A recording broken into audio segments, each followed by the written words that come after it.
Okay, we are going to get started.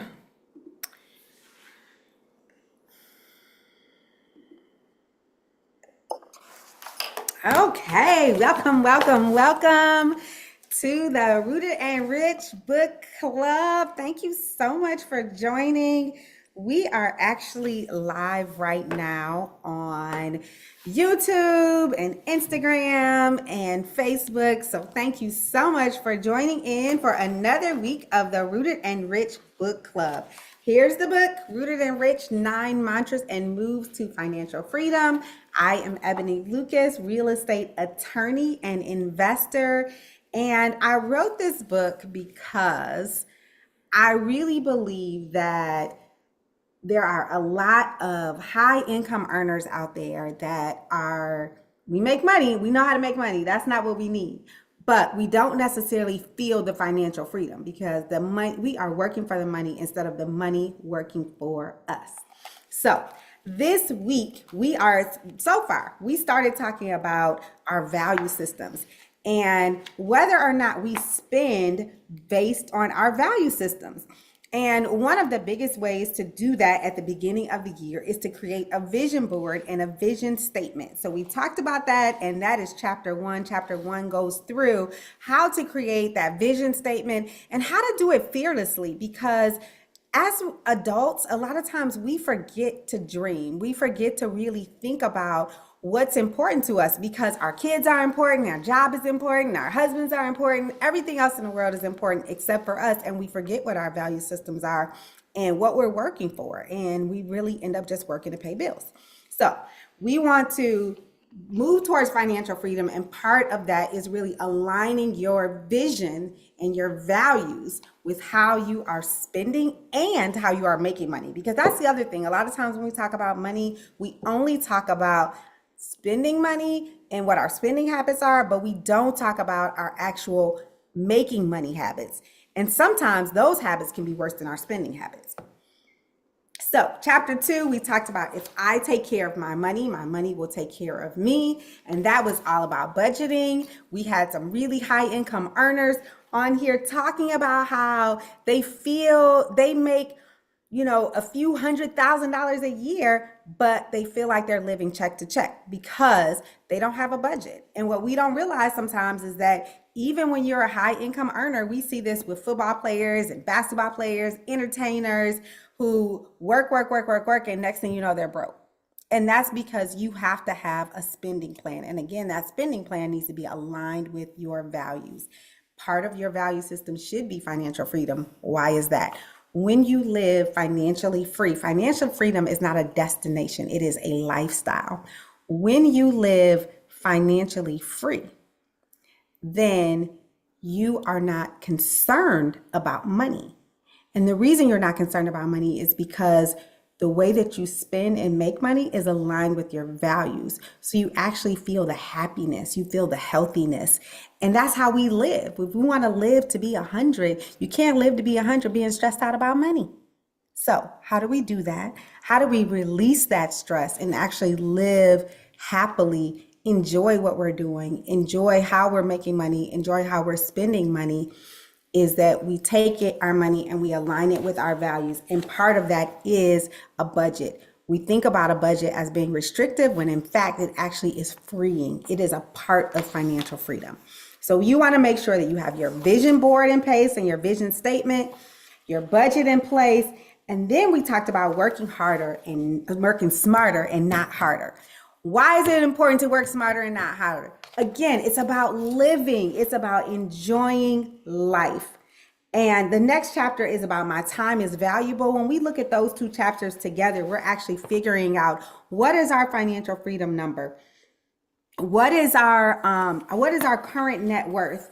And how are we spending our time and valuing our time to our money? And are those tied also to our values and our vision? So all of this is going back and aligning with who you are as a person, what is important to you, and so that you are living a purpose-driven life. So that's chapter 4. Then we get on to chapter 5, which is I don't work for money, money works for me. We talked about passive sources of income. And passive sources of income are so important. A lot of times we work and we're like, oh, I really like to do this. And especially as entrepreneurs, I'm an entrepreneur, I'm a creative. So I'm always coming up with ideas, always wanting to do something new. But what I have had to do, again, to align myself and to be financially free and not to always be chasing money, is I had to decide which things do I want to do that align with who I am and still allow me to do the things that I enjoy. I don't want to have 30 jobs. I want to have a job that I enjoy, maybe a side hustle, and then anything else that I do has to create passive income. That way I'm not spending my whole day and night working. So I am not one of those people that believes that you need to have 8 different streams of income. I'm not a believer in that. I'm a believer that your money should work for you, not you for it. And you do that through learning how to invest. For me, it was learning how to invest in real estate and learning how to invest in the stock market, making sure that I had a diversified financial portfolio, making sure I had that high yield interest bearing savings account that we talked about last time, making sure I had that financial advisor that we talked about last time. There are professionals and there are tools to help you get to where you need to be. And that's super important. Again, because as we talk about financial freedom and saving money, it's all about making sure that you are aligned in what you are doing, both making money and spending it. So tonight is chapter 6. You only need one yes. Now, this mantra came from a lot of no's that I got. As I mentioned, and if you haven't read the book, then you'll find out I filed for bankruptcy. And when I had to file for bankruptcy, it was in the midst of a divorce, and I really had to start all over again. And in that starting all over again, I found out and learned about real estate investing. And when I first went out there to try to invest in real estate, I got a lot of no's because I had a recent bankruptcy on my credit. So I couldn't finance them the traditional way. And becoming a new investor with a recent bankruptcy it felt impossible. So what did I do? I actually kept talking to people in the industry. I didn't give up. And I met some guys that said, hey, you know what? We used this website, and it was a crowdfunding website. So, my biggest thing is that I don't want to be the one to tell myself no. And that's what I've always said. And I think, a lot of times when we're interested in different investment strategies, our fear comes up, and we talked about that fear and facing those fears that come up that prevent us from doing the things that we need to do to grow. And so our fears pop up, and we are reluctant to allow ourselves to do things because we tell ourselves no.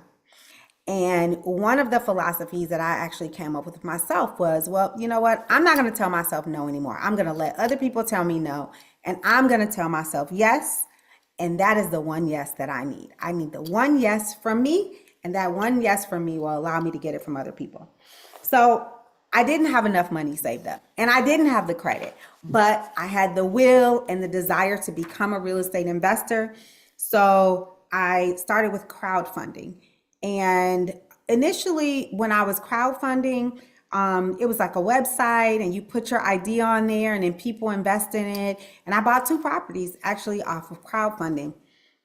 And I was able to buy those properties and rent them out. And I rented them out pretty quickly. And I used the money that I made from the rentals to pay those back.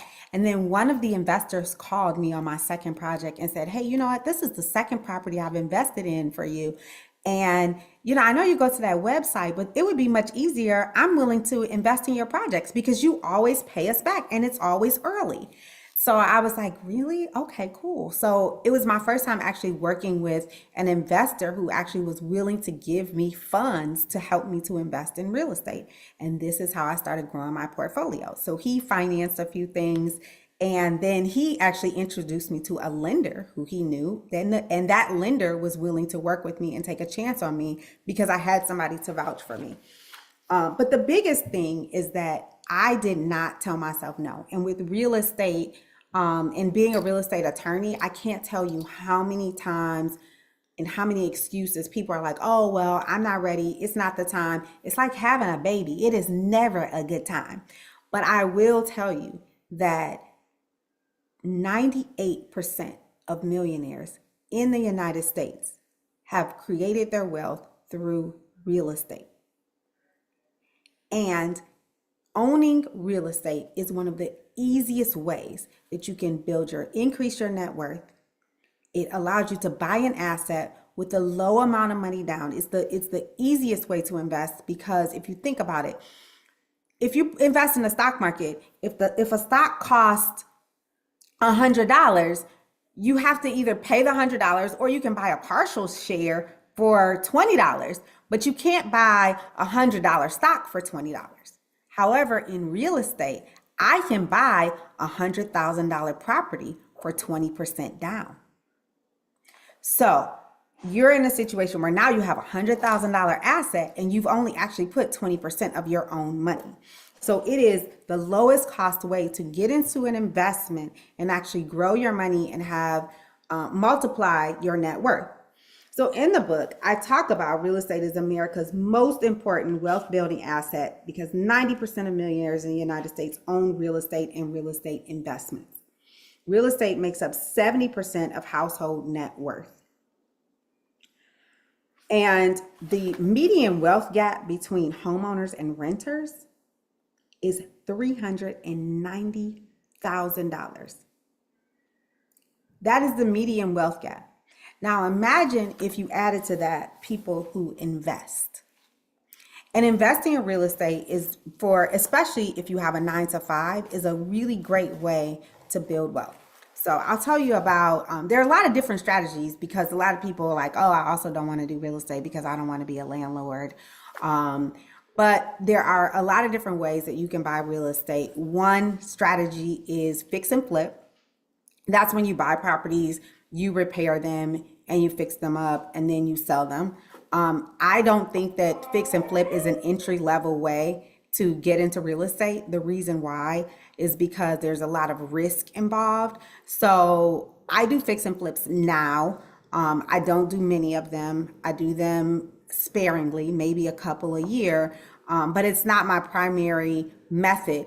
And also fix and flip has you buy the property, sell it. There are tax consequences. There's all of these other things that you have to think about as you're selling properties that you've only held for a short amount of time. I use a method called the BRRRR method, which is the buy, rent, rehab, and refinance. So I buy properties that are below market value. I then rehab those properties. I rent them out, and then I refinance them. When I refinance them, I pull a portion of the equity out, and I use that money to buy another property. So I can tell you about one of the properties that I purchased, and how that property, I used $13,000 to actually buy 4 properties. So I purchased a condo. I bought the condo, it was a foreclosure, for $65,000. I put $13,000 down, rehabbed it, rented it out. It was worth $270,000. I then pulled equity out of that and bought 2 flats. And all I did was use the down payment of those. So one of those was $300,000, and I put down $60,000 on that one, and one of them was $250,000, and I put down $50,000 on that one. So I didn't pull all of my equity, not all the whole $270,000 out of my condo, but I pulled $110,000 out of my condo, and then I was able to buy 2 other properties. That is the BRRRR method. It is a way that you can actually scale your real estate portfolio, move from 1 property to 100 properties fairly quickly without having a lot of money out of your pocket. It's a really great method. It's my favorite method of investing in real estate, but there are other ways to invest. So in the book, I actually talk about all the different ways to invest in real estate, the pros and cons of the different ways. Some people do new construction development. Some people do Airbnb. You have to be careful with the Airbnb though, because there are Airbnb laws in different places. So you'd have to be a little careful with that. It's also called short-term rental. So I actually use the proper name in the book, which is short-term rental. But One of the things I want to talk about is when I first started investing in real estate, a real estate agent told me that I should buy commercial retail. And I was like, what do you mean? And he was like, you should buy a Walgreens or 7-Eleven. These companies give you a 99-year lease. And even if the store closes, they continue to pay rent. And you get what's called a triple net lease. And on a triple net lease, they pay for the taxes, they pay the water bill, they pay the insurance, they pay for everything. And all you do is just collect money. And I was like, that sounds interesting. And then he introduced me to this family, and the family's father died, and they owned like 11 Walgreens. And I was like, okay, that's interesting. But it still didn't really click. I was just like, that's interesting. Okay. Until during the pandemic, there was this commercial retail mall near me. And the stores, a couple of the stores were closed in it, and I kept driving by, and it didn't seem to be well maintained. And so I contacted the owner, and I was like, "Hey, you know what? I think I want to try to rent one of these spaces." I didn't even know what I was going to do with it, but I was calling him about that. And one day he had a real estate agent call me, and she was like, "Hey, you called the owner about this. Do you want to buy it?" And I was like, well, okay, how much does he want to buy me to buy it for? And he gave me a really good price, and I was like, sounds good. And I bought this commercial retail. It's 9 commercial retail spaces. I love And it. I love it, it. yes, changed my real estate I life. love it. I Okay. love it. Yeah. Because I learned that, yes, a triple net lease, all you do is collect money. And it is one of the ways that we don't think about. But if you think about, if you have a 9 to 5 and you don't have time to manage real estate, but you can buy a Walgreens, and you don't own the Walgreens, right? You Yeah. own the Oh, land that the yeah. Walgreens is Yeah. on. And if the Walgreens closes, they still continue to pay you for that. And there are a lot of commercial real estate opportunities out there. They're in a different system, so you can't always necessarily look them up because they're in a system called CoStar. But if you work with a commercial real estate broker and buy commercial real estate, you will wonder why you ever bought residential real estate. It'll seem really silly to you. So commercial real estate is another way that I love. I mean, there are a lot of ways to invest in real estate, but I am a passionate believer that you should own at least 2 rental properties, especially as you're going into retirement, because then you have that passive income that's coming in while you maybe have your retirement funds, maybe have your pension, but you also have an additional source of income that's a passive source of income. And you have assets, and you have something to pass on to your family. So, as you guys know, I don't like to talk on and on and on. I like to make sure I have input and thoughts and answer any questions. So, are there any questions I can answer for you? Oh man, this was good stuff. For the commercial retail property, is it also similar, 20% down? What does that deal look like? It always sounds scary to me to go from residential to commercial. Can you tell me a little bit more about what that looks like? Yeah, absolutely. So, the commercial real estate is very similar to residential investment property, where Yeah, you yeah, are going to it is. It typically is. need to put down 20%. But Mm-hmm. there are banks and programs that you can work with. And, lending is really all about relationships. Fair. A lot of times people are like, oh, I'm just going to go to my bank or whatever. I'm just going to go to my credit union. But really establishing those, especially if you're an investor, establishing those lending relationships is so important.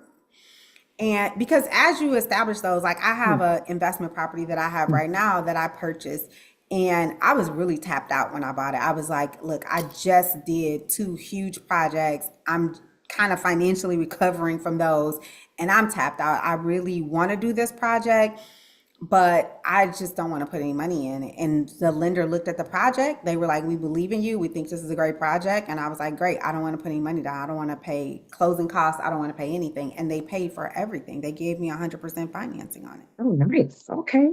But that's a long-term relationship that I've Yes. built going back to the same lender, talking directly to the lender owners. One of the things that I do every year is I go to this conference. It's called the IMN conference. It's for single family investors. And going to that conference, a lot of the major finance companies are there, and it's the owners of those companies, the board members of those companies, the CEOs and the CFOs. And you're able to actually sit down and talk to them and go to dinner with them. And you go to dinner or you go to, a happy hour that they have, and you sit down and talk to them about what you're doing, what you're working on, what's going on with your market. And they have an interest in you and the work that you're doing, or you develop those relationships. And then, so typically, yeah, 20% is normal. But if you're in this industry and you are an investor, you Yeah. absolutely should be building those relationships so that when you do have those projects and 20% seems astronomical, you don't necessarily have to do it. Or you can do what's called mezzanine financing, where you can get financing for the down payment and then financing for the actual project itself. So there are options available to you. Again, that's that you only need one yes, right? So Right. if That's right. you tell yourself no, then it won't happen. And a lot of times people tell themselves no. And I'm one of those people, which is why, this book is 9 Mantras and Moves to Financial Freedom. And really what I had to think about is like, what did I have to tell myself in certain moments of my life to get past myself? Because I'm my biggest obstacle. And there are things that I had to tell myself, after I heard a no, that's like, oh my God, I give up. And it's like, no, I can't give up because I only need one yes. All right, let me get back out there on it. And so that's why the book really is about the mantras and the moves, because there's a lot of information out there that's like super, like it's solely motivational. And once you are already doing this, you do need the motivation, but not really. And then, sometimes mechanically what to do, but knowing mechanically what to do doesn't help you get over whatever your mental obstacles are. So that you Absolutely. only need one yes. Like you cannot imagine how many times I've had to tell myself that, and tell myself like, you are not the one that's going to tell you no. Let somebody else tell you no. A no is not going to kill you. What do you do when you are the one telling you no? So let me tell you a little bit Yeah, absolutely. about my situation to help you out. I I have one rental property. It's just a single family home with a tenant. I was testing the waters, Hmm. and I was initially starting it off as a burr. But I ended up renting it out, because at the time the appraisal came in lower than I wanted it to. Hmm. But after renting it out and everything, I could probably pull it out. I have enough equity now that I could probably pull some money out and get another, a bigger. I really want a multifamily unit, and Hmm. I did do one fix and flip. That was successful, but it was long, longer than I anticipated it. I And they actually always did, are. and they always are. And I actually cut my teeth on a fix and flip. That Yeah. I did become a beginner, as a beginner, do a fix and flip. But I actually enjoyed it, even though I was doing it part time. And the reason why I'm telling myself no is because I am trying to transition from a full time, very nice paying job into real estate full time. And Hmm. so I am trying to do it, and I'm trying to come up with a strategy that gives me the least amount of risk, the most amount of capital with the least amount of cash, but the most amount of cash flow at the same time. And so I keep eyeing the commercial real estate, for example, but I know residential. And so I keep thinking, if I flip, it's kind of like what you talked about before.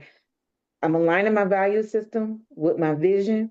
I want to make sure I'm working harder and not smarter, making sure my money works for me, right? Now, I'm done working for money, but I need to make sure that I do that in a way so that when I leave the workforce, I'm not coming back, Ebony, Yes. right? That, So, oh my goodness. so, Look, so you said you don't have the book, but you already read the book. but see, It's in here. that's why I When I told you. said I'm not going I back. haven't. That's why I told you I didn't get the book, because Yeah. I could probably help you write. I could probably help you write part two. I Right. sleep and breathe this stuff, right? Yes, So, absolutely. so, so, but so where I am telling myself no yet is that I said I need to be slow. I need to slow it down and make sure that my business, I don't want to keep pulling money from personal savings, considering the age that I'm at, close to retirement. And I want all of the business capital to come from the business. I should be able to have the business self-fund itself, Right. right?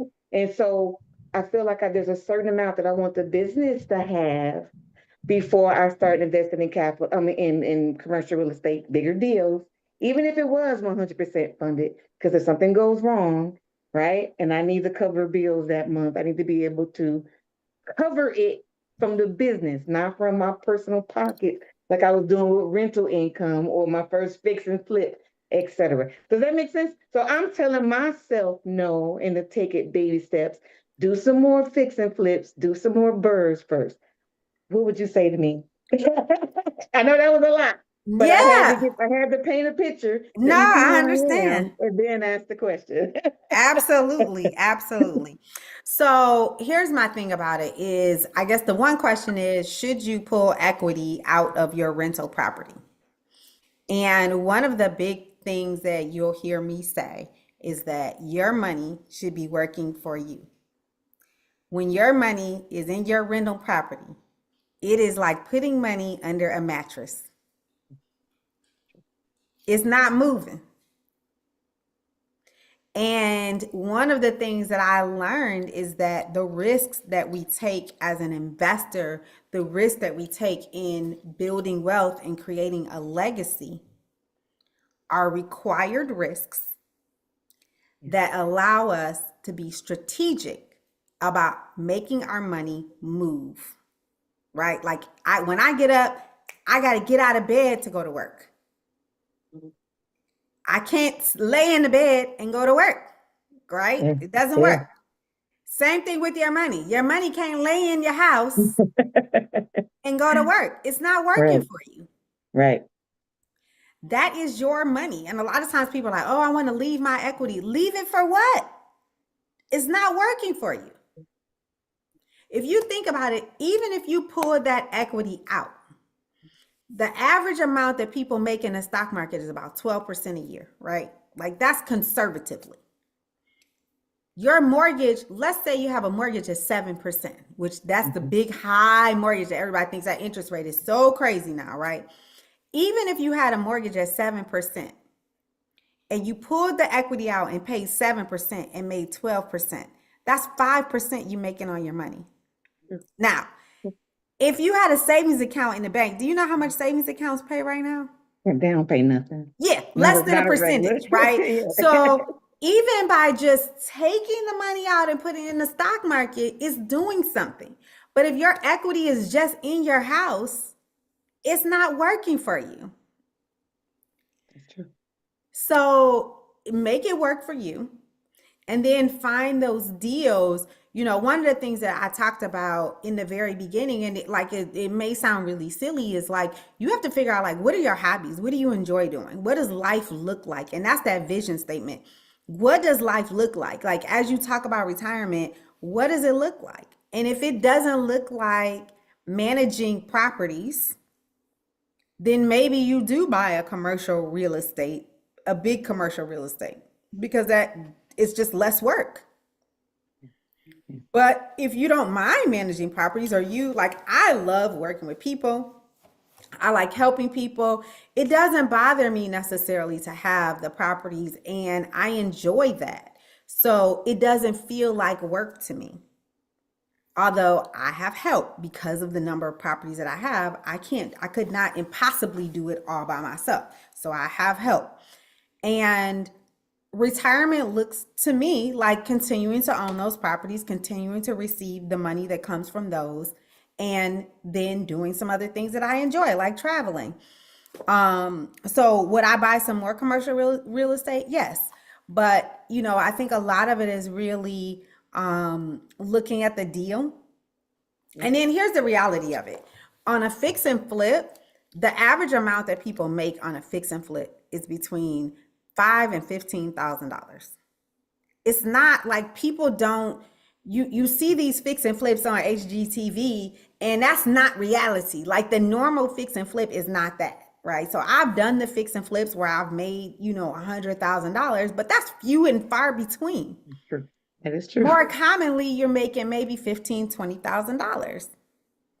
And so it's harder actually to build than if I'm buy and hold. Because what I do, and this is why I like the buy and hold method, is because when I buy and hold the property that I could have made $15,000 selling, I can now refinance it and take out more than $5,000, and I still own the property.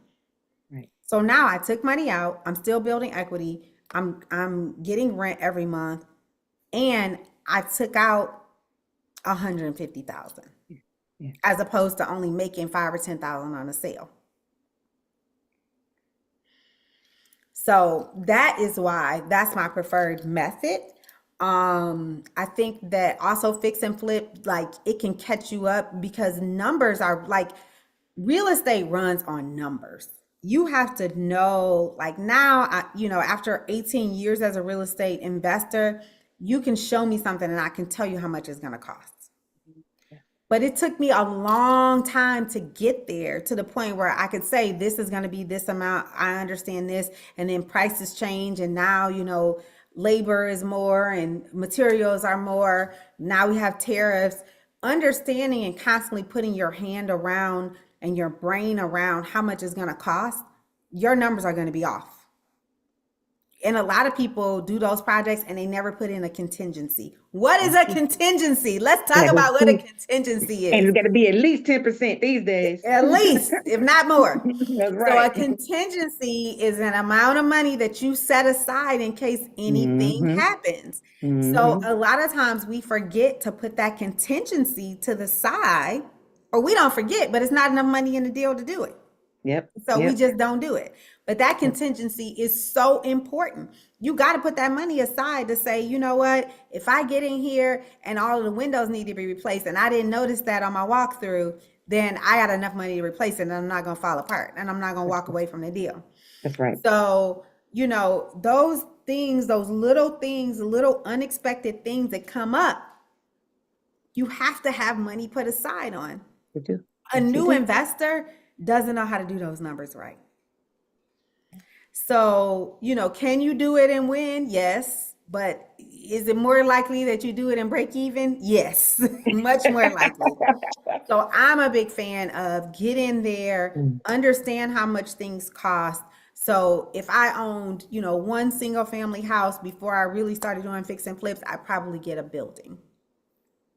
Then that way also, if you get stuck in your fix and flip, at least you have the income from the building there to help you. That's right. Yep. So that's my Well, thought, and one of the things so what I say in this is how we end the chapter. Buying property is not just about the money. The passive income nature of real estate empowers us to choose how we spend our time. It provides passive income to explore other investments, entrepreneurships, retire early, and pursue passion. Real estate investing flips the mindset that wealth is about working harder. Real estate empowers you to break free from financial constraints and allows you to supplement or replace your income so that you can pursue the passion and aspirations that inspire your vision. It places you in control of your financial destiny. So you're missing out if you don't have at least, I'm saying a minimum of 2 real estate investments and you own your primary home. A lot of times people are like, oh, I don't want to buy a house because I don't know if I'm going to move. Move. You can sell it. that's right. Move. Right. You can rent it. There are other things you can do. And there are really cool things. The properties that I have in New Orleans, they changed the law in New Orleans and pretty much outlawed Airbnb. And people were like, oh, this is so devastating. This is horrible.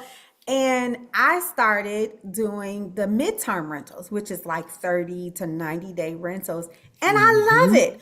Who knew that it's even better than Airbnb? Because you don't have to manage who's coming today and who's coming tomorrow and is the cleaning person there and did the sheets get washed, and you're not doing that. It's not that fast turnaround. And again, all of this, like even when we talked about like the multiple streams of income, when we talk about real estate, all of this is about being strategic so you don't work yourself to death. Right. I love it. Yeah.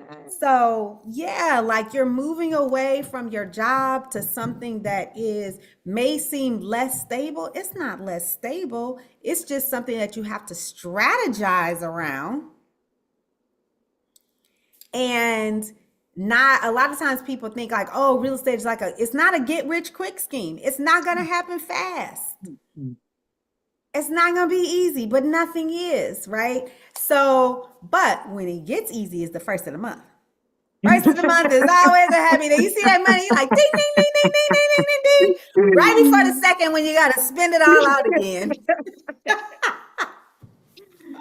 No, I love it. No, and it works for me. I love houses. I mean, and I haven't rented, and I'm a homeowner through and through. I've owned my home since I was 25. This is Yeah. my third home. And I love spreadsheets. Yes. So no, I'm definitely looking at this from a strategic perspective. And that is my goal before the end of this year is to at least have identified that one more rental unit, and I would like for it to be a multi-unit. But like I said, Absolutely. I have commercial in there somewhere. I'm just trying to figure out when. But yeah, no, this is great. I love it. This is great. And yes, and I do have that equity in the single family home I purchased for around 85K and rehabbed it, rented it out, and it is now worth about 200 and 10K, I believe. And like I Mhm. said, and I do have that equity that I could pull out. Yeah. And the Yeah. thing is, people are like, the first of all, the risk of pulling equity out, of course, is that you don't want to go upside down, right? The bank is not going to let you go upside down. Correct, They're not going to correct, let you pull out 100% correct, of the equity. They're going to let you correct. pull out maybe 65 to That's right. 75% equity, and that's okay. That's Leave right. some of the equity in there. I think you leave some. You don't take Yeah, it all, but you that's take right. that portion of it that's going to help you grow. I would never be able to have 88 properties if I didn't pull out equity because I'm not independently wealthy. Right. Right. The money had to come from somewhere. And it came from me borrowing from myself as opposed to borrowing constantly from the banks. Makes sense. Right. So it's your money, right? Like people are like, I'm saving it. Saving it for what? Don't you have a savings account? Yes, you already said you do. That's your savings Yep. account. Yep. Keep that Yep. untouched. That's right. That's right. Okay. No, I love it. Yes. Well, I am happy to talk to you more about your real estate journey along the way. And that is it for chapter 6 of the book. We are almost done, y'all. Next week, we're going to be talking about health over hustle. I'm going to tell y'all about my cherry Coke addiction, how I got over that cherry Coke addiction to really figure out how I could have the energy to do what I do. It's almost 8 o'clock. You see how energetic I am? And I have not had any caffeine, but I have had lots of veggies. So we are going to talk about that in the next week. And we're also going to talk about a setback is a setup for success. I'm going to tell y'all some of my worst real estate stories, some horrible things that have happened. And I'm still here. I'm still living and I'm not homeless. So it happens, but a setback is a setup for success. And I hope that you have enjoyed the Rooted and Rich Book Club this week and that you join us next week. Thank you. Bye. Bye. Thank you so much for joining. My pleasure.